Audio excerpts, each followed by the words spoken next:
गंगोलीहाट में क्लस्टर विद्यालय योजना के विरोध में कांग्रेस कार्यकर्ताओं ने जोरदार प्रदर्शन किया है। पूर्व दर्जा प्राप्त राज्य मंत्री खजान गुड्डू के नेतृत्व में प्रदर्शनकारियों ने एसडीएम के माध्यम से डीएम को ज्ञापन सौंपते हुए राजकीय इंटर कॉलेज डोबाल खेत और उच्चतर माध्यमिक विद्यालय बुरसुम को योजना से बाहर करने की मांग की। उन्होंने कहा कि पहाड़ी और दूरस्थ क्षेत्रों में स्कूलों के क्लस्टर योजना में शामिल करना बच्चों की शिक्षा के लिए घातक सिद्ध हो सकता है। लंबी दूरी और कठिन भूगोल के कारण छात्र छात्राओं की पढ़ाई प्रभावित होगी, जिससे उनका भविष्य खतरे में पड़ सकता है। कांग्रेस कार्यकर्ताओं ने चेतावनी दी कि यदि सरकार ने योजना को वापस नहीं लिया तो क्षेत्र में उग्र आंदोलन छिड़ा जाएगा। उन्होंने सरकार से जनहित और बच्चों के भविष्य को ध्यान में रखते हुए योजना को तत्काल निरस्त करने की मांग की।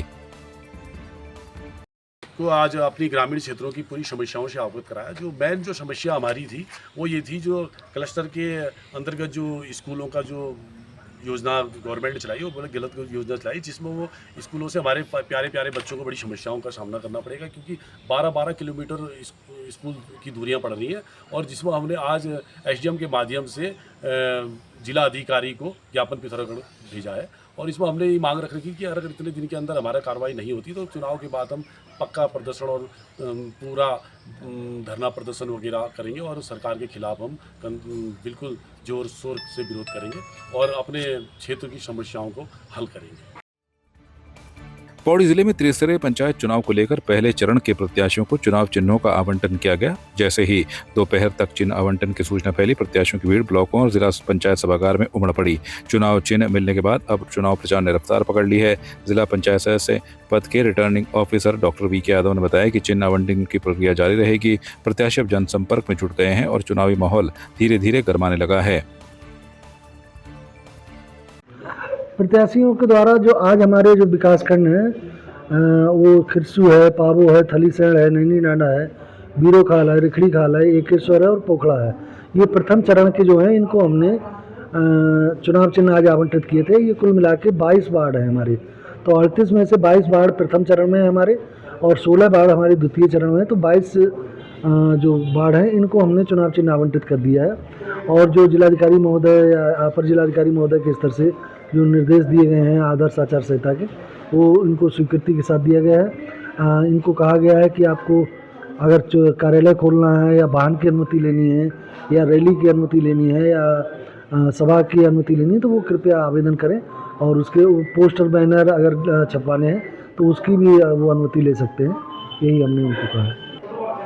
देखिए, जो वर्णमाला क्रम से हमने नाम उनके सभी प्रदर्शित कर रखे थे, और उसमें आयोग द्वारा जो निर्धारित चुनाव चिन्ह है वो उनको आवंटित करने थे। किसी को स्वेच्छा तो है नहीं कि वो चुनाव चिन्ह को ये दूसरा ले सकता है, तीसरा ले सकता है। जो क्रम है उसी क्रम से उनको मिलने हैं। कि संवैधानिक ढांचा में सबसे बड़ी प्राथमिकता न्यायालय को दी गई थी और दी जाती भी है, लेकिन उससे ऊपर सबसे बड़ी ताकत जो होती है वो चुनाव आयोग की होती है। दुर्भाग्य इस बात को लेकर कि जिस चुनाव आयोग को बहुत पारदर्शिता के साथ, सबकी सहमति के साथ और सबको साथ लेके चलने वाली बात करनी थी, वहाँ आज जो चुनाव आयोग है वो राज्य सरकार या केंद्र सरकार के निहित कार्य करने लग गई है।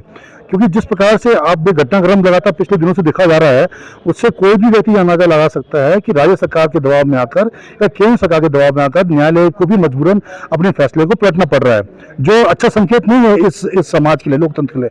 और अगर आज तक लोकतंत्र में खतरे की सुई मंडा रही है तो वो इस बात का स्पष्ट संदेश देता है कि आने वाले समय पे अगर चुनाव आयोग को निष्पक्ष ढंग से काम नहीं करने दिया गया तो आप ये मान लीजिए कि हमारा लोकतंत्र पूरा खत्म हो जाएगा। लोकतंत्र के नाम पे कोई चीज़ इस राज्य में बचेगी नहीं। जी देखिए, धन्यवाद पहले तो आपका भगवान भाई, और मैं आपके माध्यम से धन्यवाद भी करना चाहती हूँ अपनी जनता का भी। और ठीक है, पार्टी सिंपल पे हम लोग पार्टी द्वारा अधिकृत की गई हूँ, मैं वहाँ पे चुनावी मैदान में हूँ 32 गडरी से। तो मैं बोलना चाहती हूँ, पिछले 2 दशक से 20 सालों से मैं उस क्षेत्र में लगातार हूँ, हर जन मुद्दे पे मुखर हूँ, महिलाओं की आवाज़ हूँ। हमने युवाओं के साथ महिलाओं के लिए, उस क्षेत्र के लिए और वहाँ की आवाज़ को प्रबलता से उठाया है। यही मेरा ध्येय है और इसी संकल्प को लेके मैं जनता के बीच जा रही हूँ कि 2 दशक से आपकी हर आवाज़ को हमने पटल पर रखा है, सड़कों के माध्यम से आंदोलन किया है, और वहाँ की जनता मुझे मौका देती है तो उनकी जो वहाँ पे परेशानियाँ हैं वो पटल पर रखी जाएंगी। पौड़ी जिले के देवप्रयाग में अलकनंदा नदी किनारे से नरसिंहाचल पर्वत से भारी भूस्खलन हुआ है, जिससे वहां बाजार में भारी मलबा और बोल्डर आ गिरे। इस हादसे में 2 आवासीय भवन क्षतिग्रस्त हो गए और एक ही परिवार के पिता पुत्र घायल हो गए। 3 वाहन भी पत्थरों की चपेट में आकर क्षतिग्रस्त हो गए, जबकि 4 विद्युत पोल टूटने से क्षेत्र में बिजली आपूर्ति ठप हो गई है। घटना की जानकारी मिलते ही पूर्व कैबिनेट मंत्री व वरिष्ठ कांग्रेस नेता मंत्री प्रसाद नैथानी मौके पर पहुंचे और ग्राउंड जीरो पर निरीक्षण कर प्रभावितों से मुलाकात की है। उन्होंने सरकार और प्रशासन से सभी पीड़ितों के पुनर्वास और उचित मुआवजा देने की मांग की। साथ ही उन्होंने क्षेत्र को लैंडस्लाइड जोन घोषित कर स्थायी समाधान की आवश्यकता जताई। अभी मैं भ्रमण पर था क्षेत्र में, मुझे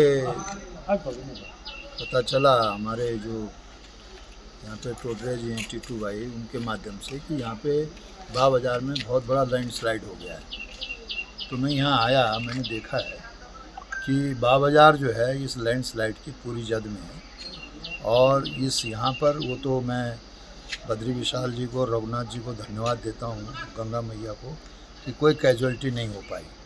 तो यहाँ पर प्रशासन को, सरकार को बहुत गंभीरता से विचार करना चाहिए। यहाँ पर लोगों को रिहेबिलिटेशन की बात होनी चाहिए और जितना जल्दी हो सके जिनके मकान टूट गए हैं, जिनकी गाड़ियाँ टूट गई हैं और जिनका जो भी नुकसान हुआ है उनको तत्काल जो है राहत उनमें मुआवजा दिया जाए उनको।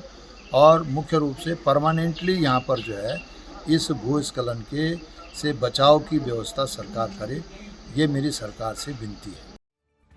बागेश्वर जिले के कपकोट ब्लॉक के अंतिम गांव कुंवारी में जंगली मशरूम खाने से एक दर्दनाक हादसा हो गया।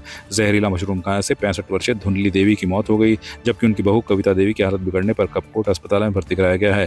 सड़क खराब होने के कारण महिला को 4 घंटे की कठिन यात्रा के बाद अस्पताल पहुंचाया गया, जहां वो डॉक्टर की निगरानी में और फिलहाल स्थिति सामान्य बताई जा रही है। घटना ने पूरे क्षेत्र में चिंता का माहौल बना दिया है। मुख्य चिकित्सा अधिकारी डॉक्टर आदित्य तिवारी ने आमजन से अपील की है कि बरसात के मौसम में जंगली सब्जियों, फलों और विशेष रूप से मशरूम के सेवन से बचें, क्योंकि ये विषैले हो सकते हैं और जानलेवा साबित हो सकते हैं। स्वास्थ्य विभाग ने ग्रामीणों को सतर्क रहने की सलाह दी है।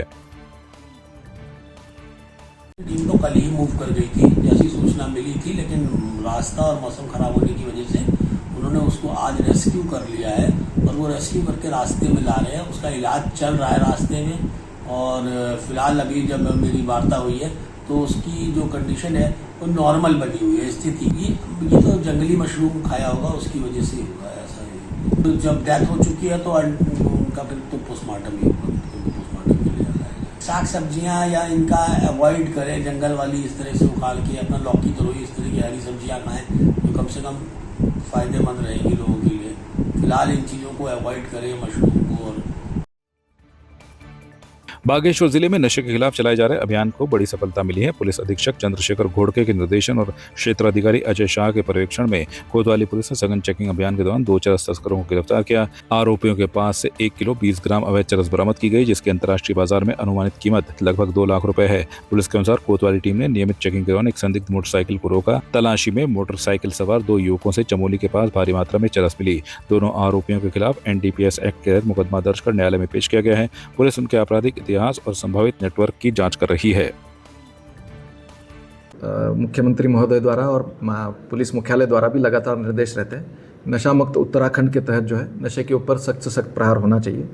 इसी क्रम में IG महोदय के निर्देशन में और बागेश्वर पुलिस द्वारा जो है एक बहुत अच्छी सफलता कल प्राप्त की गई है। कोतवाली बागेश्वर की पुलिस टीम द्वारा जो है 2 अभियुक्तों को 1.2 किलोग्राम चरस के साथ गिरफ्तार किया गया है। इस जो बरामद चरस है इसकी कीमत 2 लाख रुपए से भी अधिक है बाजार में। अभियुक्त मुकेश गोस्वामी ये थाना कपकोट का निवासी है और दीपक आर्या ये थाना थराली ज़िला चमोली का निवासी है। तो इन दोनों अभियुक्तों को गिरफ्तार करके इनके ऊपर मुकदमा पंजीकृत किया गया है। NDPS पर इनकी जो गिरफ्तारी है उसके उपरांत माननीय न्यायालय समक्ष प्रस्तुत कर इनको जेल भेजने की कार्रवाई भी चल रही है।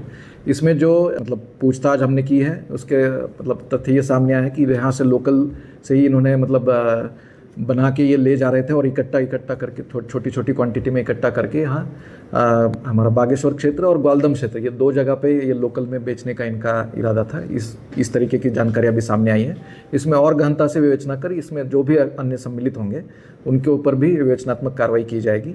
इस पूरी कार्रवाई के लिए मैं CO बागेश्वर, SHO बागेश्वर तथा उनकी पूरी टीम को बहुत बहुत बधाई देता हूँ और पूरी टीम को जो है 2000 रुपये का कैश रिवॉर्ड भी दिया जाता है। आपकी इस पर क्या राय है, हमें कमेंट कर जरूर बताएं। इसके साथ ही आप हमारे YouTube चैनल को सब्सक्राइब कीजिए। आप हमें Facebook, Instagram, Twitter पर फॉलो भी कर सकते हैं और संवाद 365 के साथ एक क्लिक में जुड़ने के लिए डाउनलोड कीजिए संवाद 365 ऐप।